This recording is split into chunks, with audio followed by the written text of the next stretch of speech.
Though it's not gold, it certainly glitters.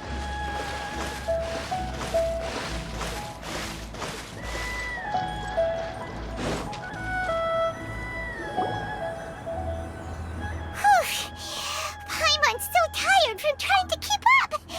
Don't either of you need to take any breaks? I can't believe it. Cloud Retainer is not here. Huh? Did we miss her? She doesn't like to travel, so in the past, it's always been the other Adepti who come to visit her during the... Somehow Paimon doubts that... True. Since she's not here... Uh-oh. Got it! Please go on. Our goal here is to find the Adeptus that... We can't hear any music right now, but if she's really as nice as the story... Yes, I think that... So, all we have to do is get the Traveler to pretend to fall in the... You know perfectly well that Paimon can't swim. Paimon would sink like a rock. Just trust Paimon. The water's pretty deep over there.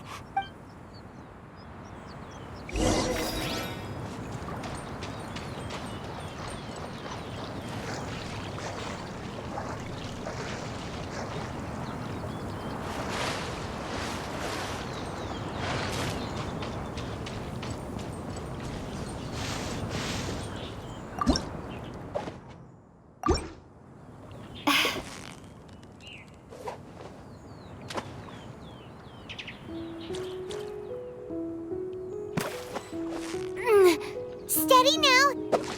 What is it? What is it? Is it another Paimon?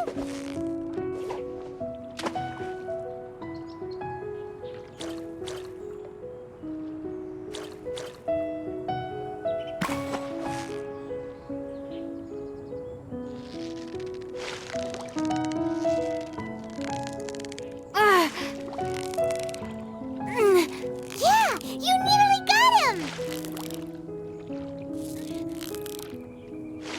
Whew, that was a tough fight.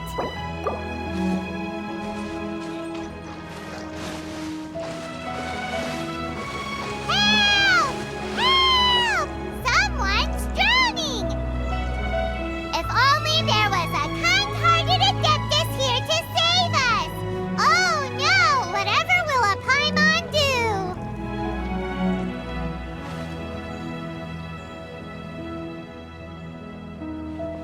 What is going on?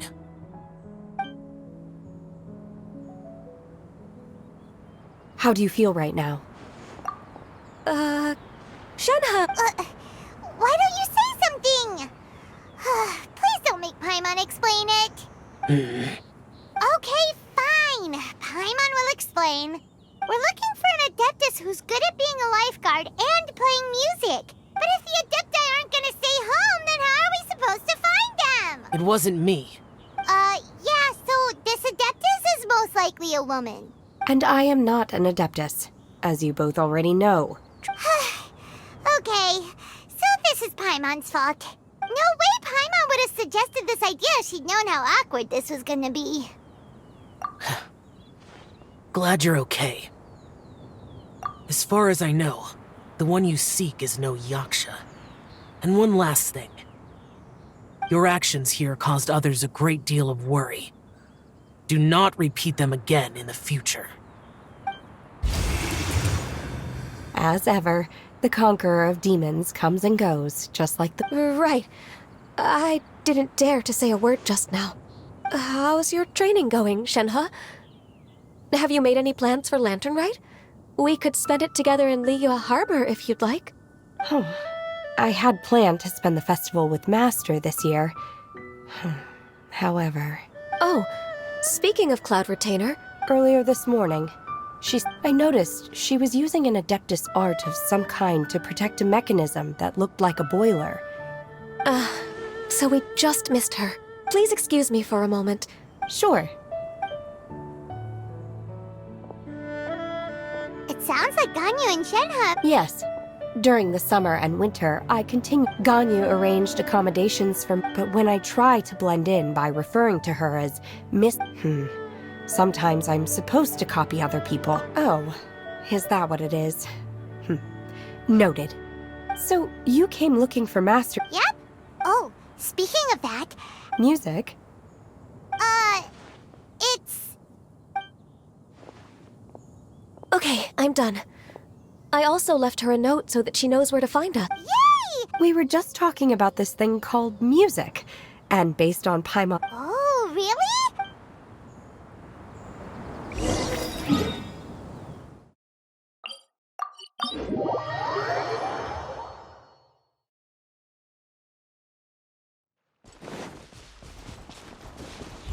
Burst forth! Yahoo!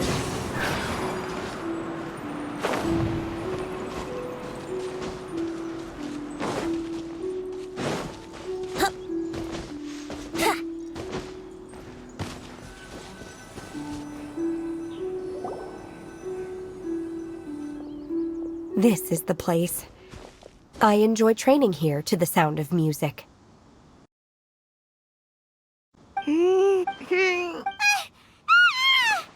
no! Paimon's gone deaf! Paimon can't... Oh, whew. The faint sound of birdsong. Oh. Okay, fine. It's all Paimon's fault. Oh.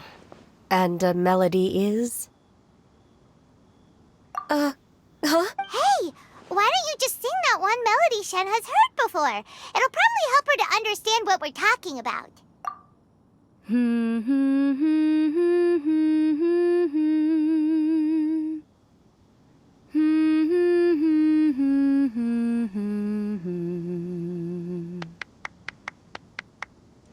Oh, was that from the opera that Yoonjin sang? That was a melody, and melodies can be called music. It felt like I was transported back to the past. In my mind's eye, I could see the Zhao lanterns lighting up the night sky again. We're all there, raising our glasses and drinking to our heart's content on the Jade Chamber. As I watched Yoonjin's performance, I felt a warm sensation in my heart. And as the drink reached my stomach, it went from warm to hot. When you hummed that melody just now, so... Wow, Shen, huh? Music definitely has the power to bring up memories. It's like... What about you, Ganyu? I know some local folk songs. The songs of the sailors down at the docks. The little ditties that the vendors call out in front of their beloved shops. Yes, that in the past, whenever I heard the sound of those two, Nenny and Liyue probably view me as a non-human. And they are right, in the sense that I never could connect with humans. At least, that's the view I held in the past. Only more recently did I start to... The way those melodies make me feel isn't all that... Even though we come from different... In that sense... You go... Yes, technically speaking. Thank you. Once the days are warmer, I would like to... I've planted many... Nonsense. I have cultivated... I will save some for decoration. We can feast on the rest. Then, thank you in advance. Wait, what is that saying again? If you insist? Do people say that? I'm not completely sure either. It doesn't matter, okay? You got the point across. No need to split hairs. Paimon's more concerned about your idea of a girls' night out. Eating flowers? Really? This is... Who dares refer to one not by one's Adeptus title, but merely as that illuminated bird? Master. Our greetings, Cloud Retainer. Ah! There it is! The illuminated bird has landed! Double humph. Now she has the gall to use it rather than she, even after being chastised once already? Barely a moment has passed since we last met, and yet your impertinence has reached new heights. Very well. If you refuse to learn your lesson, one shall scold you no further. One has received your message from Ganyu. On the matter of the Adeptus you seek, one suspects to know their identity. Well, shall one lead the way? I still have to complete my training for today, so I will bid farewell to everyone here. Very well. Await my arrival at one's abode later this night. On this special occasion, you should indulge yourself with some savory dishes. If you want to release a Shao Lantern, come and find us anytime. Thank you, everyone. Happy Lantern Rite to you too.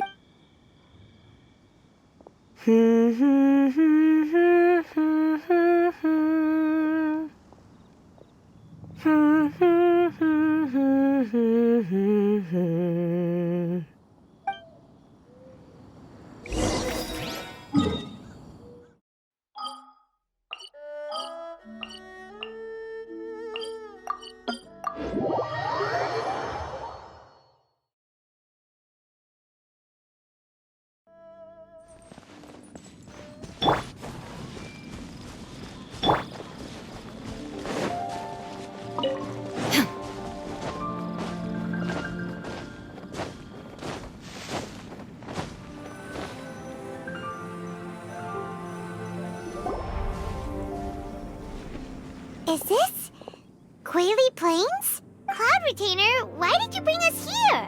Ganyu is of course familiar with the name Guizhong, but have you ever heard of her? Guizhong is another name of Agentis, the god of dust. She was extroverted in nature and adored social gatherings and inventions alike. Long ago, this region was yet a prosperous assembly. Guizhong often invited her friends to visit her home, reserving for us seats around the largest stone table.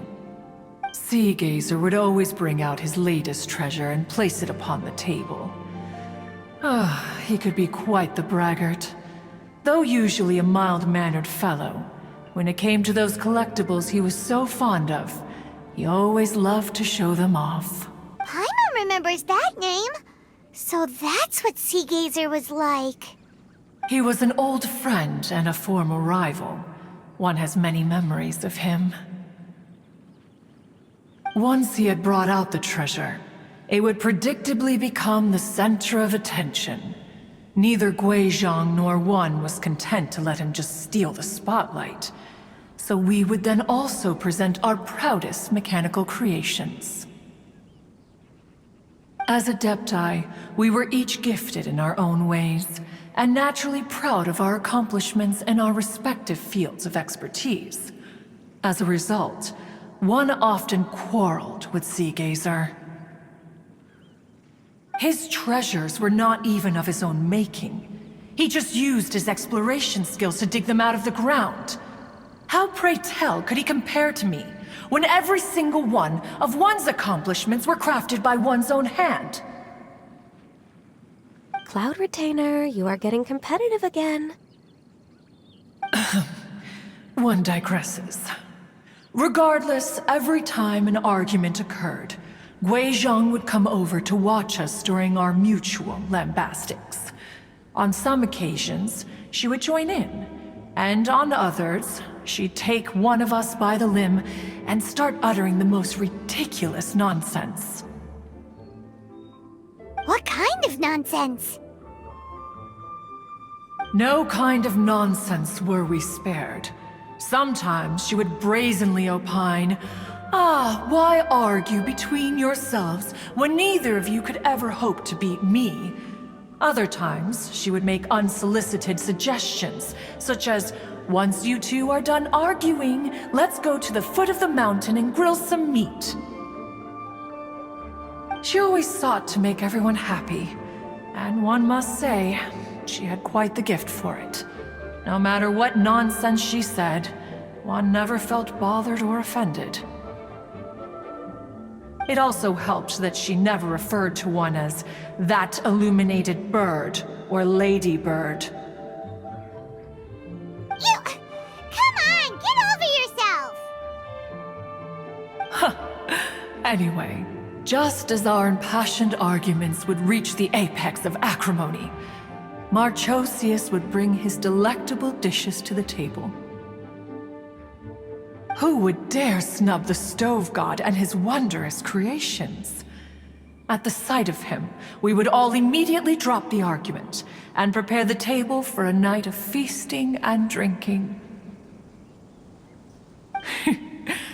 Back then, one was always bothered by how the cups Rex Lapis brought were always too square for one's taste. Can you see yourselves ever enjoying a drink from a square cup? Precisely. So, as you can see, even one as great as Rex Lapis was not immune to making the occasional blunder. Even one could never find fault with Marchosius's cooking. As we ate, Guizhong would continue to find topics for conversation, filling the table with humor and laughter. Each of those old fossils had their character flaws and points of obstinacy. So why was it that whenever we dined together, we always had a marvelous time? We would drink together from a spot high in the mountains, until the moon set and the sun rose, and only then would the banquet finally come to an end. Streetwood Rambler would often remain to admire the flowers with Guizhong before returning to her own abode. The glaze lilies were far more abundant back then. Entire fields of them would appear to the eye as a veritable sea of flowers. Streetward Rambler? That would be Ping. You probably know her as Madam Ping. Oh, okay. Wait, this is a lovely story and everything, but didn't we come here to find that Adeptus from Mr. Dvorak's story? Or are you saying that it was Guizhong? Didn't she... Alas, long has one avoided this place for precisely that reason. The sights here are a reminder of a time long gone, and evoke much sorrow. One should have guessed that you would disrupt one's poignant moment of mourning with your incessant questioning. No matter, one will share the whole story with you now. In times gone by, one quarreled oft with Guizhong concerning mechanical principles. We each had our ideals, and neither would yield. Under the pretext of a social gathering, one invited the impartial Rex Lapis to judge the quality of our creations. But Rex Lapis declared that Guizhong's Obscuro Vulpus mechanism was superior. Though one was too proud to acknowledge it, in one's heart, one knew that Guizhong was indeed the superior talent in the mechanical arts. As for the story between Guizhong and Streetward Rambler, that begins with a certain bell. In Guizhong's opinion, while mechanisms were no substitute for human composers, they were yet capable of producing simple but fine melodies. But Streetward Rambler believed music to be an expression of the soul, an emotional enterprise that could never hope to be replicated by machinery. They argued endlessly, until one asked Rex Lapis to intercede. He confiscated the bell and designated it for ceremonial use. Thereafter, one would often find them convening in the mountains, discussing music, mechanics, and all the affairs of the mortal world. But these good times were not to last. War broke out between the gods, and soon engulfed the Guili plains. Guizhong was overpowered by the enemy, and fell in battle. When Streetwood Rambler and I arrived at the scene at long last, all that remained among the ruins was her lifeless body.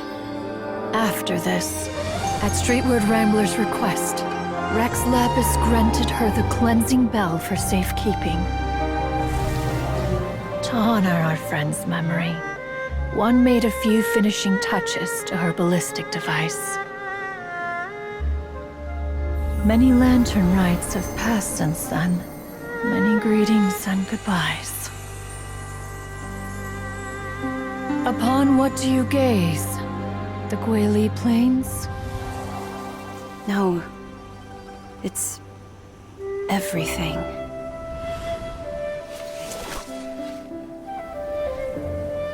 We think of human life as like a lantern that's lit one minute and extinguished the next. But are we Adepti so different? Perhaps as dust settles after a storm, we too must one day return to the world below. One has always been austere and private by nature, and has never relished socializing. One's dealings with Guizhang were born out of discussions on the discipline of mechanics.